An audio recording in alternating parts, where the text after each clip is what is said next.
जय हिंद, वंदे मातरम। साथियों, स्वागत है आप सभी लोगों का अपने यूट्यूब परिवार में। साथियों, आज हम रीजनिंग के प्रीवियस ईयर क्वेश्चन की प्रैक्टिस करेंगे। साथियों, अगर यह वीडियो आप सभी लोगों को पसंद आए और यह वीडियो आप सभी लोगों को जरा भी इन्फॉर्मेटिव लगे तो इस वीडियो को एक लाइक जरूर करें। साथियों, हमारा पहला सवाल है, निम्नलिखित संख्या श्रृंखला में से कौन सी संख्या प्रश्नवाचक चिन्ह के स्थान पर भरी जाएगी। निम्नलिखित संख्या श्रृंखला में से कौन सी संख्या प्रश्नवाचक चिन्ह के स्थान पर आएगी, वह कौन सी संख्या होगी जो इस स्थान पर भरी जाएगी। तो हम देख लेते हैं कि 36 और 123 का संबंध किस प्रकार से है। हम पहले इसमें अंतर निकालते हैं। तो अंतर हम निकालते हैं तो पहले हम 123 में से 36 को घटाएंगे तभी हमारा अंतर निकलेगा। तो 13 में से 6 हमारा हो गया 7 और हमारा हो जाएगा यहाँ पे 8। 8 3 11 यानी 87 का अंतर है। 87 का अंतर है। अब हम देखते हैं 36 और 121 का संबंध किस प्रकार से है। तो 121 में से हम -36 करते हैं तो हमारा हो जाएगा 11 6 हमारा 5 और यहाँ पे हो जाएगा हमारा 11 यानी 8 और फिर 185। तो यह अंतर समझ में नहीं आ रहा है कि 87 से 185 कैसे हुआ। तो यह तरीका हमारा सॉल्व करने का गलत है। अब हम इसे जोड़ते हैं, इन तीनों संख्या को आपस में जोड़ते हैं। +1 +2 +3, इन तीनों संख्या को जोड़ने पे हमें मिलता है 6। अब हम 6 का अगर स्क्वायर कर देते हैं तो हमारा हो जाता है 36। ठीक उसी प्रकार से 2 + 2 + 1 हमारा हो जाएगा 5 और अगर हम 5 का स्क्वायर कर देते हैं तो हमारा हो जाएगा 25, जो ऑप्शन नंबर बी में दिया गया है। तो हमारा इसका राइट आंसर हो जाएगा ऑप्शन नंबर बी। आशा करता हूँ दोस्तों यह सवाल आप आसानी से समझ गए होंगे। हम आगे बढ़ते हैं। हमारा सवाल नंबर 2 है y² = 4 समानुपात b² क्वेश्चन मार्क। इस क्वेश्चन मार्क के स्थान पे वह कौन सी संख्या होगी जो भरी जाएगी। तो देखते हैं y² अनुपात 4 कैसे हुआ। दोस्तों, अगर हम बाएं तरफ से अगर इस तरफ से अगर अल्फाबेट सीरीज को अगर हम देखते हैं तो y होता है हमारा दूसरे नंबर पे। और अगर हम इस तरफ से यानी बाएं तरफ से अगर हम चलते हैं तो y हमारा आता है 25वें नंबर पे। और अगर दाएं तरफ से हम चलते हैं तो हमारा y होता है दूसरे नंबर पे। और इस 2 का वर्ग करने पे हमें मिलता है 4, हमारा हो जाएगा 4। अब सेम उसी तरीका से b हमारा होता है 5वें नंबर पे दाएं तरफ से। तो हम इसका भी वर्ग करेंगे तो 5 का वर्ग करेंगे तो हमारा हो जाएगा 25, जो ऑप्शन नंबर डी में दिया गया है। और इस क्वेश्चन मार्क के स्थान पर 25 भरा जाएगा। तो हमारा इसका राइट आंसर हो जाएगा ऑप्शन नंबर डी। साथियों, आशा करता हूँ यह सवाल आप आसानी से समझ गए होंगे। अब हमारा अगला सवाल है, उस विकल्प का चयन करें जो तीसरे शब्द से उसी प्रकार संबंधित है जिस प्रकार दूसरा शब्द पहले शब्द से संबंधित है। देखिए दोस्तों, यहाँ पे क्या किया गया है, सोनार का संबंध आभूषण से है। अब आप सभी लोगों को मालूम ही होगा कि सोने का काम तो केवल सोनार ही करता है और सोने के आभूषण भी सोनार ही बनाता है। उसी प्रकार मोची का संबंध किससे होगा। अब आप तो समझ गए होंगे कि पैरों में किसकी जरूरत होती है। तो हमारा इसका राइट आंसर हो जाएगा जूते, यानी मोची का संबंध होता है जूते बनाने से। तो हमारा इस क्वेश्चन मार्क के स्थान पर जूते भरे जाएंगे। आशा करता हूँ दोस्तों यह सवाल आप आसानी से समझ गए होंगे। अब हम आगे बढ़ते हैं।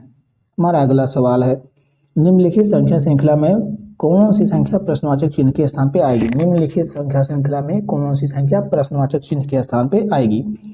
अब हम इसे देखते हैं कि 24 का संबंध से किससे है कि जो 60 हो गया, यानी 24 में ऐसा क्या किया गया है जो यहाँ पे 60 लिखा गया है। फिर 120 का संबंध किससे होगा जो इस प्रश्नवाचक चिन्ह के स्थान पे भरा जाएगा। तो चलिए दोस्तों हम इसे सॉल्व करते हैं।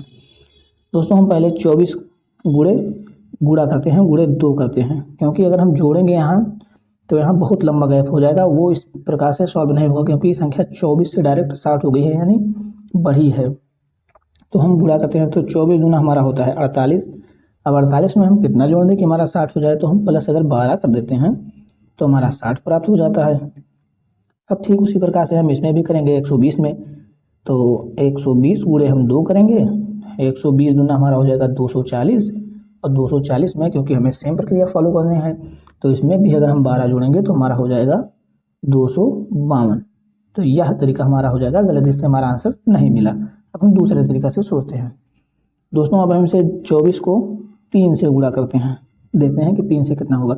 तो 3 दूनी 6 60 और 4 3 12, 60 12 हमारा हो जाएगा 72।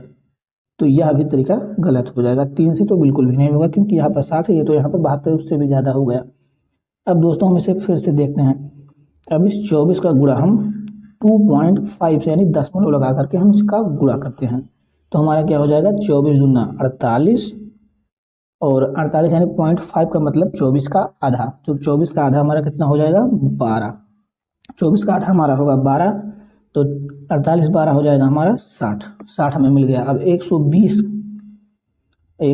गुणे 2.5, 120 गुणे 2.5, तो 2.5, तो 120 दूना हमारा हो जाएगा 240। 120 दूना हमारा हो जाएगा 240, और 120 का आधा हमारा हो जाएगा 60।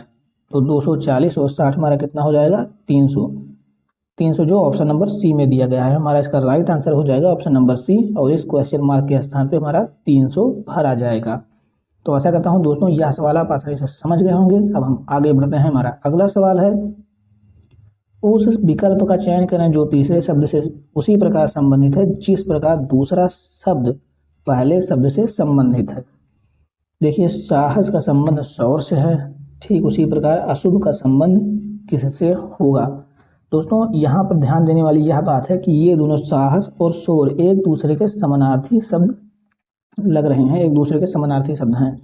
तो ठीक उसी प्रकार से अगर इसका भी समानार्थी हमें देखना होगा, लेकिन कुछ लोगों के दिमाग में आया होगा कि यहाँ तो अशुभ है तो इसका राइट आंसर हो जाएगा ये, लेकिन ये तो गलत है, ये तो विलोम हो गया, ये तो विलोम हो गया। अगर यहाँ भी साहस के स्थान पर अगर साहसी के स्थान पर डरपोक अगर यहाँ पर होता तब तो ये ऑप्शन सही होता, लेकिन यहाँ पर डरपोक है नहीं, क्योंकि शौर्य साहसी यानी साहसी व्यक्ति है, यानी समानार्थी शब्द है शौर्य। तो हम देखेंगे अशुभ, अशुभ का समानार्थी शब्द कौन सा हो जाएगा? तो अशुभ का समानार्थी शब्द परोपकारी तो हो नहीं सकता, यह भी गलत हो गया। दयालु तो बिल्कुल भी नहीं होगा। तो हमारा इसका राइट आंसर हो जाएगा ऑप्शन नंबर सी, मनहूस। मनहूस इसका राइट आंसर हो जाएगा ऑप्शन नंबर सी। दोस्तों अगर यह वीडियो आप सभी लोगों को पसंद आए तो इस वीडियो को एक लाइक जरूर करें, केवल लाइक ही करना और कुछ भी नहीं करना।